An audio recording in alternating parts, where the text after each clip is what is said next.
Kapatid, pag ang church ay endued with power, kasi ang unang karakteristik ng church na on fire, endued with power. Sabi natin, endued with power.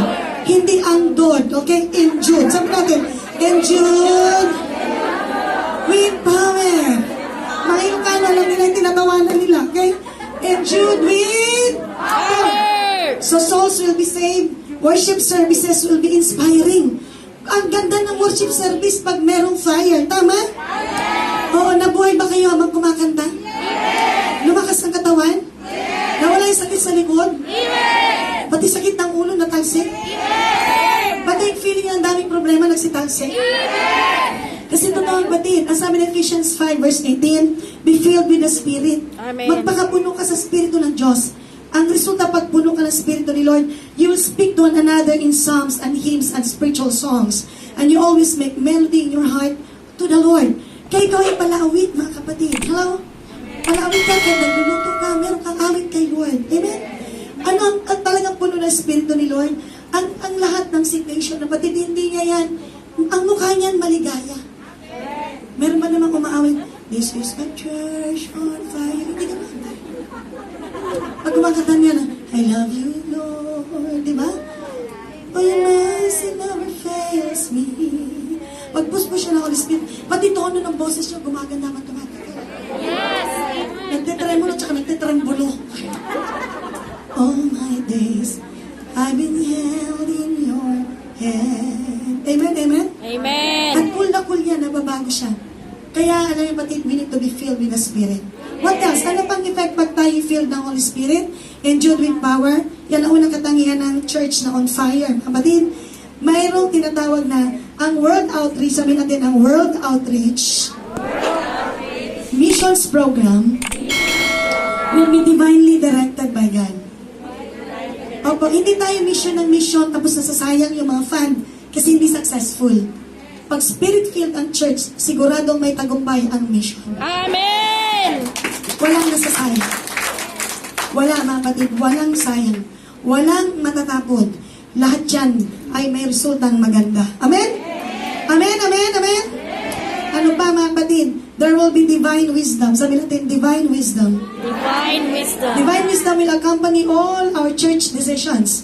Acts 15:28. Kung baga lahat ng gagawin mo may wisdom, anong gagawin natin sa tinapay? Kasi dati sanay tayong tinapay na sa labas after ng event. Ang wisdom binigay Lord sa amin, sa loob ipamigay. Huwag lang kumain sa loob. Nagkasa po ba ako? Amen. Kaya napaka-smooth kanina. Hindi yung nag-stock up tayo sa labas. Kasi dinistribute at ang bibilis nila. Dati ang lalaki ng mga Tupperware na bitbit. Sabi ko, hindi pwedeng malalaking Tupperware, hindi tayo magkasya. Hanapin lang yung maliliit na eksakto. At kaya ng isang taong magbitbit. Sabi, pag filled ka ng Holy Spirit, endued with power from on high, you will receive divine wisdom. At ang Spirit-filled talaga, at ang church na on fire, dahil siya endued with power from on high with the Holy Spirit, hindi yan basta-basta nabe-burn out. Hindi yan nabe-burn out, pagod na ako. Pagod na ako. Ayoko na. Hindi yan basta-basta nabe-burn out. Why? Push-push siya ng Espiritu ng Diyos. And actually, magiging bagets looking pa siya. At lalo siyang gumaganda. Pansinin niyo po sa church, kung sino yung mga may edad yun na mukhang bagets. This is a church on fire. Yung mga group nila ng mga pumuputi. Sana all. Pero pag tinanong mo, nagugulat kayo, ay ate, bata, ang edad mo pala ganyan na. Kasi kung kayo sa sarili niya, tatayin siya kasi mukhang mas matanda siya. Lalo na yung mga bago-bago nag-attend sa church yung first time natin, nahiya sila kayo minsan, gagandahan ko talaga yung presentation. Ako, dear, ay 56 na. Ayusin ko lang, gano'n. Hindi ko sasabihin 56 ako, ikaw mukha kang 56 ko. Hindi ka na naman on fire na masama ako magandang ka ba? Amen. Kaya natututo kang, kasi talaga, pag salamin mong gano'n, after kang nag-pray at fasting, ang ganda mo lalo. Napapansin mo yun. Kasi syempre, nagpapaayos ka kay Lord. Pagkatapos ka nag-serve, maghapon, paglibo, anong holiday mo, pag uwi mo lalo kang gumaganda. Yan ang napapansin ko talaga, bahala na kayo. Amen, amen. Amen, amen. Kaya, opensyon tayo mga kapatid, pagtingin niya ba't mas bata na si nanay? Kasi pag naglingkod ka mga kapatid na walang halong drama, yung walang halong mga kung ano-ano, na after ka mag-serve, nag-aantay ka ng susuklian ka. Amen. Hindi yung on-fire yung gano'n naghahanap ng bayad. Yes. Bayaran yun eh. Ang talagang naglilingkod kay Lord, mga kapatid na on fire, puno yan ang Espiritu ng Diyos. Amen. Nagbibiling po tayo kasi pag for good ninyo nag-serve kayo, you need to be filled with the Holy Spirit. Dapat on fire ka, endued with power. Kasi hindi mo problema yung kakainin. Kasi yan, ipoprovide lang ni Lord. Amen! Hindi ka mag-isip ng dami kung paglilingkod, wala man lang nagbigay ng gatas. Hindi mo yung problema. Hindi mo yung problema kasi naranasan ko yan for 33 years sa ministry full time. Maglingkod ka lang, wala kang iniisip na kung ano-ano. Na minsan ikaw pa yung mamigay kasi ang totoong on fire, generous. Amen. Sabi sa dami natin, hello! Hello. Hindi yung kwenta ng kwenta sa pinagod niya. Wala yan sa first at second service at third service ko lang yung sinasabi niya yun. Ikaw lang daw sa katabi natin, pinapaalalahanan tayo. Amen! Amen. Amen! Amen! Amen! So sa pagsiserve sa Panginoon mga kapatid, ay ang kailangan dyan, energy of the Spirit. Hindi energy ng flesh. Kasi pag energy ng flesh, nababagod ka na. Pag napagod ka na kasi mahamot ka na. Tapos ang mukha mo, plakdahan na. Pero pag energy of the Spirit, pagkatapos ng marami kang ginawa, gumanda ka pa.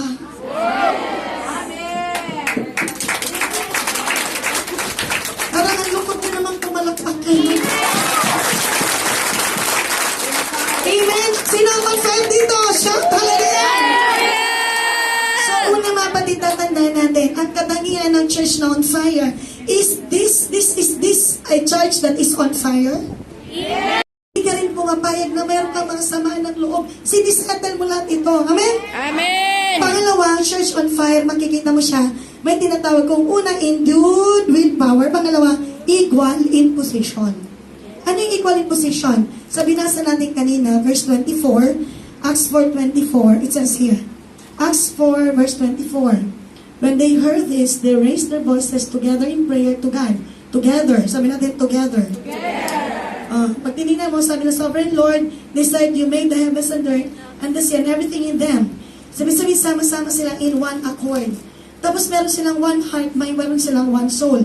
Hindi mabubuo yung mga sayaw na yan kung hindi kayo nagkakaisa. Amen. Sigurado, kung sumasayaw na lang kayo, ay hindi pa rin kayo nagkandayos kasi iba-iba na sa isip nyo. Pero mapansin mo kanina, talagang sobrang ganda ng presentation. Sobrang ganda. Dati parang last practice, ngayon sumobra. All believers were one in heart and mind. No? Ang daming problema pag hindi on fire. Amen. May nakusapit pa ako. Ang hirap mo silang isettle. Kaya nga sabi ko, nalayo ko na yung testify ko, baka sabihin nyo. Kasi pala nga, batid, may kinalaman din yung mga worker. Pag yung worker mismo hindi on fire, kukopyan niya ng mga grupo niya. Imbis magsama-sama, uy, sama-sama naman tayo. Magsama-sama na naman tayo, doon tayo sa kumain sa kabila. Ipinagsasama-sama na kayo, humihiwalay ka pa. Kasi kaya kung humihiwalay yung leader mo mismo, hiwalay na hiwalay. Pinagbubuklog-buklog na nga tayo para magkakakilanlan. Kasi paano ko makikilala isang kapatid kung hindi ko siya kasalamuhan? Kung ko siya malalaman, mahilig pala sa chicken feet. Malalaman ko itong isa, mahilig pala sa chicken legs. Hindi ko siya makikilala kung palagi tayo magkakaiwalay.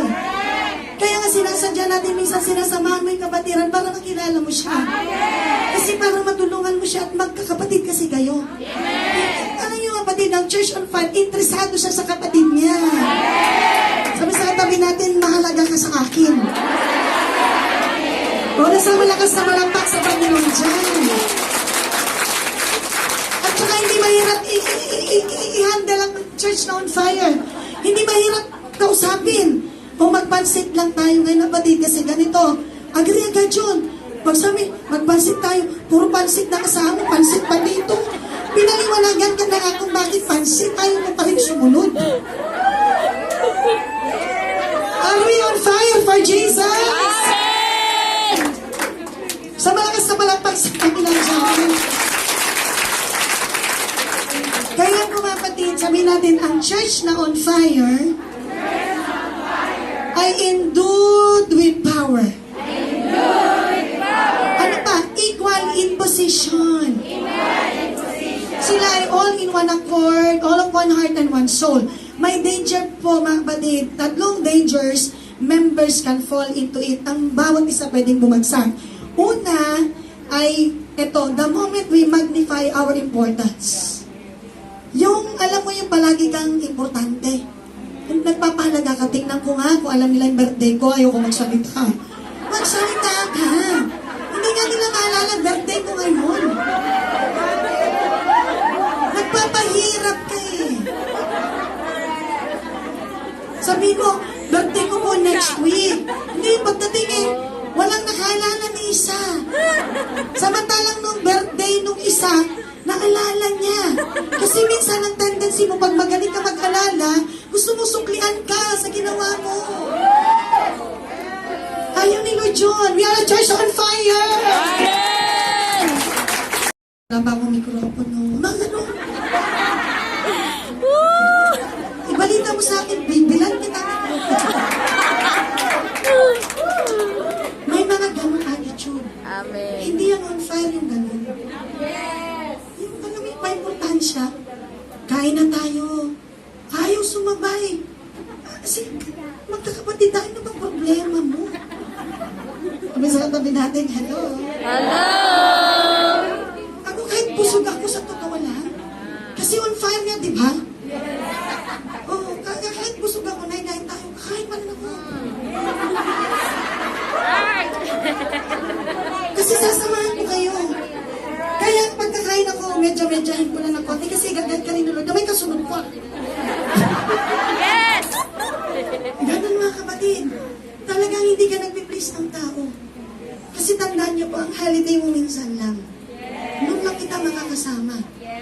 Tapos bukas ibang grupo naman. Sumunod na araw ibang grupo naman. Kaya imaginin mo yun, kaya kung hindi ka on fire, mapapagod ka sa ganyang buhay. Amen. Burnout ka talaga. Pero pag on fire ka, lahat mahalaga sa'yo. Nung si Lord, ang Diyos ay nag-put up ng church, talagang sabi ni Lord, even the gates of hell cannot prevail against it. Amen! Ilang beses ang church, 26 years ang church, ang daming atake. Halos wasak-wasakin ang lahat ginagawa niya. But the Lord has said, the gates of hell will not prevail. Amen!